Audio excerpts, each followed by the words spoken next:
దేవునికి మహిమ కలుగునుగాక. మన ప్రభువైన యేసుక్రీస్తు వారి నామంలో మీ అందరికీ కూడా నా వందనాలు, శుభములు మీకు చెల్లిస్తూ ఉన్నాను. ప్రియులరా, పెద్దలు వాడిన ఒక సామెత ఒకటి మీ ముందు పెడుతున్నాను.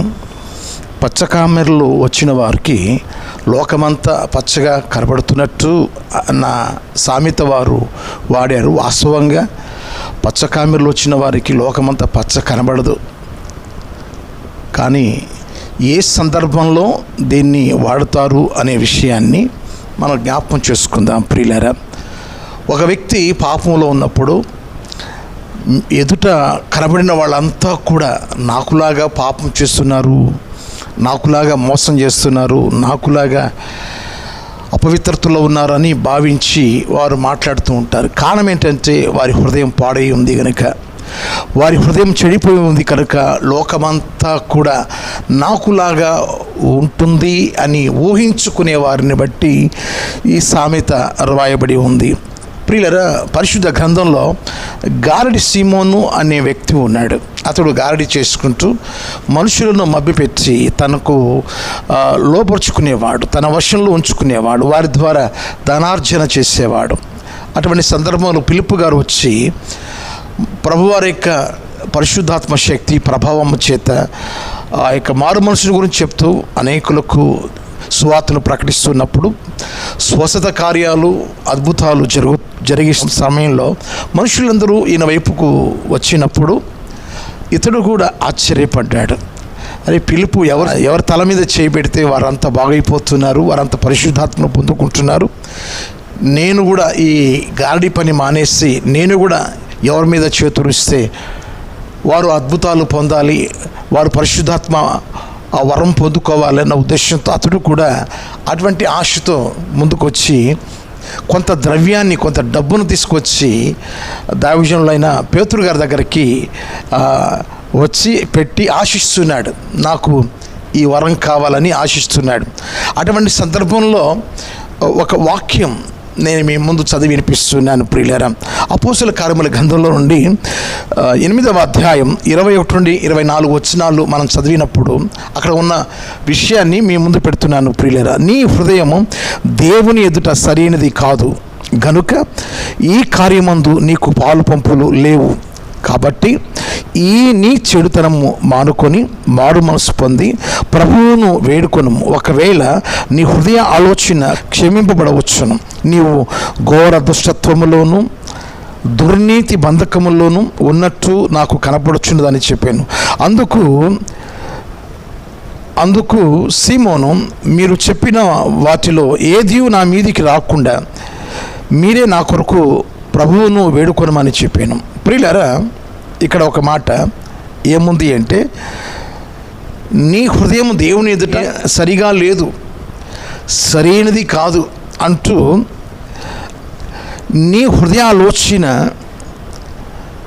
దేవుడు క్షమిస్తాడు, వేడుకో అని చెప్పిన అతని పరిస్థితి ఎలా ఉందంటే, నీవు ఘోర దుష్టత్వములోను, అంటే అక్కడ ఉన్న మాట ఏంటంటే చేదైన పైత్యములోను ఘోర దుష్టత్వములో నీవు ఉన్నావు అన్నదానికి పుట్టినోట్లు ఏముందంటే చేదైన పైత్యములు అంటే జాండీస్లో ఉన్నాడు. పాపమనే జాండీస్లో ఉన్నాడు, పాపమనే పచ్చకామెరలతో ఉన్నాడు. అంటే ఆ స్వస్థపరచు వరం, ఆ పరిశుద్ధాత్మ వరం ఇలా మనం సంపాదించేయచ్చు, డబ్బులు ఇచ్చేసి వాటిని పొందుకోవచ్చు. అలాగా ధనార్జనతో అతడు ఆశించి ఆ మాటలు అతడు వాడాడు. ప్రియులారా, సీమోనుతో అన్న మాట ఏంటంటే, నీ హృదయం దేవుని ఎదుట సరైనది కాదు. ప్రియులారా, సోషల్ మీడియాలో ప్రతిరోజు వారేదో చాలా మంచివారు అయినట్టు ఇతరులను విమర్శించడమే పని పెట్టుకున్నారు, ఇతరులను విమర్శించే పనినే పెట్టుకున్నారు. పచ్చకామెరలు వచ్చిన వాడికి లోకమంతా పచ్చగా ఉన్నట్టు అన్న సామెత అలాంటి వారిని బట్టే.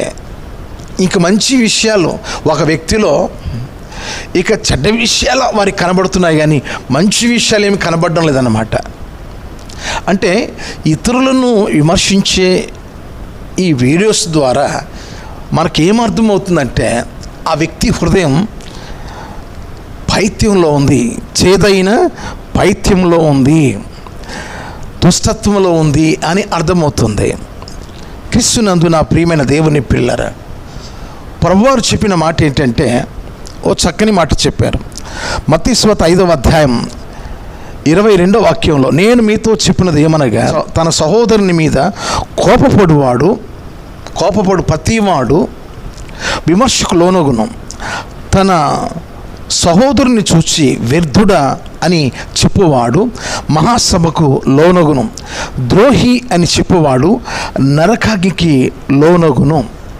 కాబట్టి మన సహోదరుల మీద మనం కోప్పడకూడదు, వ్యర్థుడా, ద్రోహి అని చెప్పకూడదు. ఆ మాటలు చెప్తే నరకానికి స్ట్రైట్గా వెళ్ళిపోవడమే. దయచేసి ప్రియ దేవుని పిల్లరా, మన హృదయాన్ని భద్రం చేసుకోవాలని ఉంది ప్రియులారా. సామెతల గ్రంథంలో 4వ అధ్యాయం 23వ వాక్యంలో, అన్నిటికంటే నీ హృదయమును భద్రముగా కాపాడుకొనుము. కారణం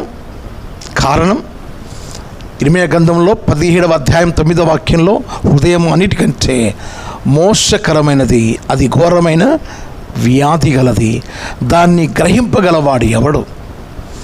చాలామంది పచ్చకామెన్లు పట్టి లోకమంతా పచ్చగా చూస్తున్నట్టు అందరినీ ఇక విమర్శించేయడమే, ప్రతి ఒక్కరిని విమర్శించేయడమే. దయచేసి ఈ మాటలు కొంత ఓపికతో స్కిప్ చేయకుండా వినండి ప్రియులారా. ఇర్మీయా గ్రంథం 9వ అధ్యాయం 4 నుండి 6 వాక్యాలు మనం చదివితే, మీలో ప్రతి వాడును తన పొరుగు వాని విషయమై జాగ్రత్తగా ఉండవలెను. ఏ సహోదరినైనను నమ్మకుడి, నిజముగా ప్రతి సహోదరుడును తంత్రగొట్టై తన సహోదరుని కొంపముంచును. ప్రతి పొరుగువాడును కొండెములు చెప్పుటకై తిరుగులాడుచూ ఉన్నాడు. సత్యము పలుకక ప్రతివాడును ప్రతి పొరుగువానిని వంచును.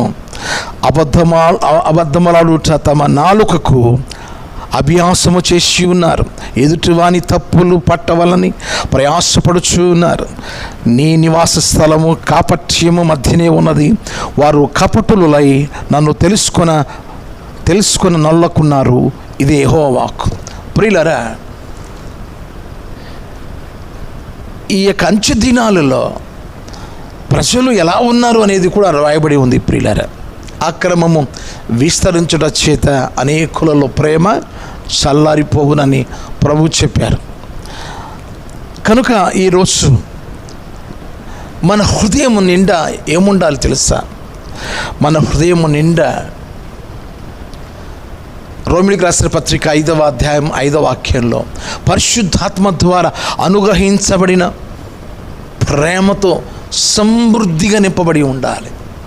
పరిశుద్ధాత్మ ద్వారా కుమ్మరింపబడిన ఆ ప్రేమను మనం నింపుకొని ఆ ప్రేమను ఇతరులకు మనం చూపాలి. యోహాను రాసిన మొదటి పత్రిక 2వ అధ్యాయం 9 నుండి 11 వాక్యాలు ఇలా చెప్పబడుతున్నాయి.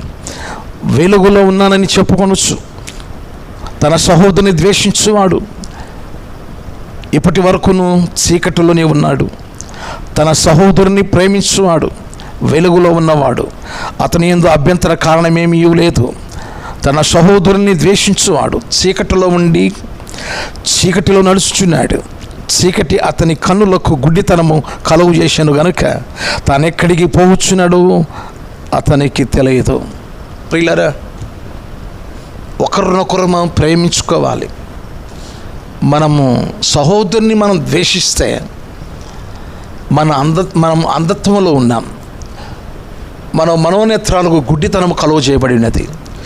చీకట్లో ఉన్నాం. మనం చీకట్లో ఉండి సహోదరుని ప్రేమిస్తున్నామంటే ఎలాగా? కనుక ఎదుట సహోదరిని ఫిలిప్పీయులకు రాసిన పత్రికలో 2వ అధ్యాయం 3వ వాక్యంలో రాయబడినట్టు, మనకంటే నా సహోదరుడు, నా చెల్లెమ్మ, నా అక్కయ్య, నా అన్నయ్య, నా తమ్ముడు నాకంటే యోగ్యుడని ఎంచుకోవాలి. కనుక తప్పులు పట్టుటకు మనం, ఎదుటివారి తప్పులు పట్టుటకు మనం ప్రయాసపడకూడదు. ఇతరులను మనం దేవుని వాక్యము ద్వారా వారిని వెలుగులోనికి నడిపించాలి. యోహాను రాసిన మొదటి పత్రిక 3వ అధ్యాయం 15వ వాక్యంలో, తన సహోదరుని ద్వేషించువాడు నరహంతకుడు, ఏ అంతకుని యందు నిత్య జీవం ఉండదని ఎరుగుదాం. మనం ఇలా ద్వేషించుకుంటూ పోతే మన పరిస్థితి ఏంటి? మనం గుడ్డివారమని వాక్యం చెప్తుంది, మనం నరహంతకులమని చెప్తుంది. ఇతరుల యొక్క బలహీనతలను ఎత్తి చూపొచ్చు. వారు పొరపాటులో ఉన్నారు, వారు అసత్యములో ఉన్నారు, వారు అబద్ధికులు, వారు మోసగాళ్ళు, వారు దొంగలు, ఇలా చెప్పుకుంటూ మనం పోతూ ఉంటే మనం ఎక్కడున్నాం? మన హృదయం అంధత్వంలో ఉంది. నరహంతకులనే ముద్ర దేవుడు వేస్తున్నాడు.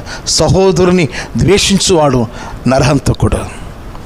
ప్రియ దేవుని పిల్లరా, ప్రభువుల వారు చెప్పిన మాట మీ ముందు పెడుతున్నాను. మత్తయి సువార్త 12వ అధ్యాయం 34 నుండి 37 వాక్యాలు చూస్తే, సర్ప సంతానమా, మీరు చెడ్డవారై ఉండి ఎలాగ మంచి మాటలు పలుకగలరు? హృదయమందు నిండియుండు దానిని బట్టి నోరు మాట్లాడును కదా. సజ్జనుడు తన మంచి ధననిధి నుండి సద్విషయములను తెచ్చును, దుర్జనుడు తన చెడ్డ ధన్నిధిలో నుండి దుర్విషయములను తెచ్చును. నేను మీతో చెప్పినది ఏమనగా, మనుషులు పలుకు వ్యర్థమైన మాటలను గురించి విమర్శ దినమున లెక్క చెప్పవలసి ఉండును. నీ మాటలను బట్టి నీతిమంతుడు అని, నీ మాటలను బట్టి అపరాధివని తీర్పు నొందుతువు. కనుక ఈరోజు ప్రియ దేవుని పిల్లరా, మన హృదయం నిండిన దాన్ని బట్టి మన మాటలు బయటికి వస్తాయి. ఒక వ్యక్తి సుమారుగా ఒకరోజు 10,000 మాటలు మాట్లాడతాడు.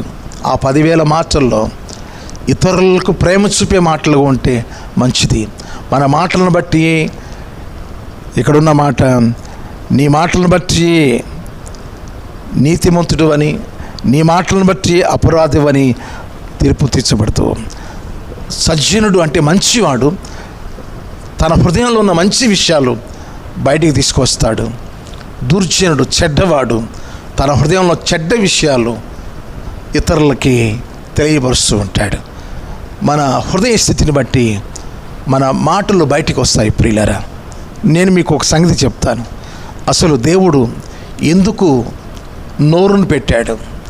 దేనికి నోరు తెరవమన్నాడు? దేనికి ఈ నోటిని వాడాలో అవి చెప్పి నేను ముగిస్తాను. ప్రియులారా,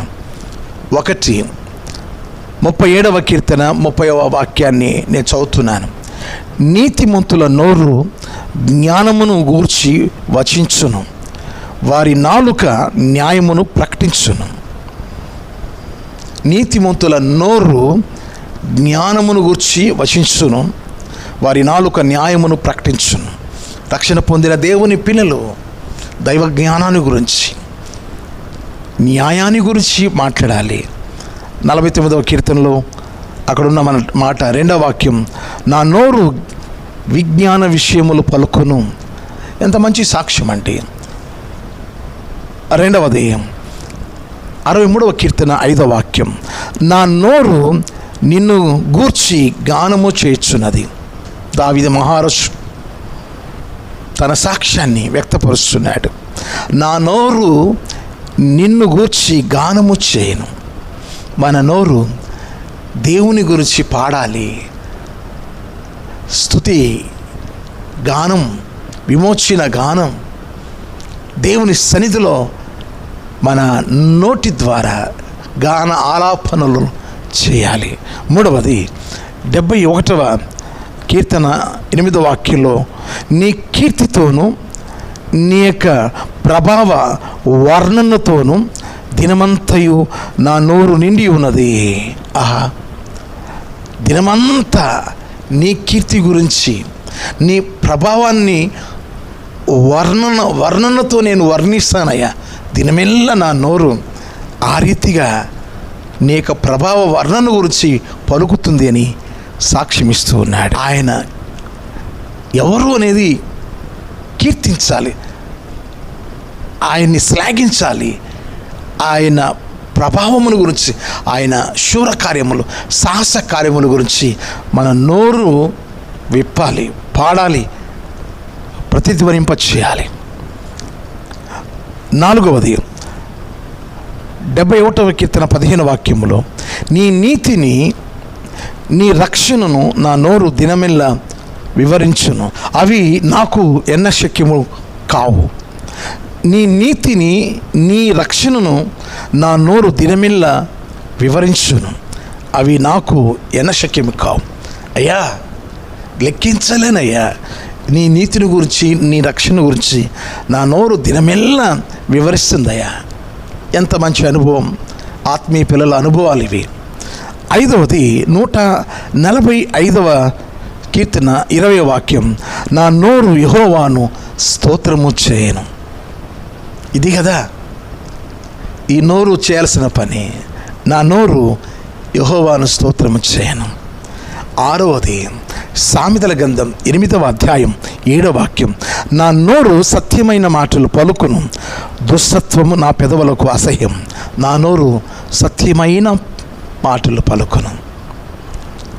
7వది సామెతల గ్రంథం 10వ అధ్యాయం 31వ వాక్యం, నీతిమంతుని నోరు జ్ఞానోపదేశమును పలుకును, ఉపదేశించును. నీతిమంతుల నోరు ఉపదేశం చేస్తుంది. ఇలా 7 రకాలుగా దేవుని పిల్లలు ఈ నోటిని ఆ రీతి ఉపయోగించుకోవాలి. ప్రియులారా, చాలామంది పౌలు గారి దినాల్లో నిజముగా అనేక సత్యాలు వివరించి చెప్పిన వారికి అర్థం కాలేదట. పేతురు రాసిన 2వ పత్రిక 3వ అధ్యాయం 16వ వాక్యంలో, వీటిని గురించి తన పత్రికలన్నిటిలోనూ బోధించుచున్నాడు, అయితే వాటిలో కొన్ని సంగతులు గ్రహించుటకు కష్టమైనవి. వీటిని విద్యావిహీనులు, అస్థిరులైన వారు తక్కిన లేఖనములను అపార్థము చేసినట్లు తమ స్వకీయ నాశనమునకు అపార్థము చేయుదురు. ప్రియులారా, మన నోరు దేవుని స్తుతించాలి. కానీ దైవజనులు చెప్పిన మాటలను,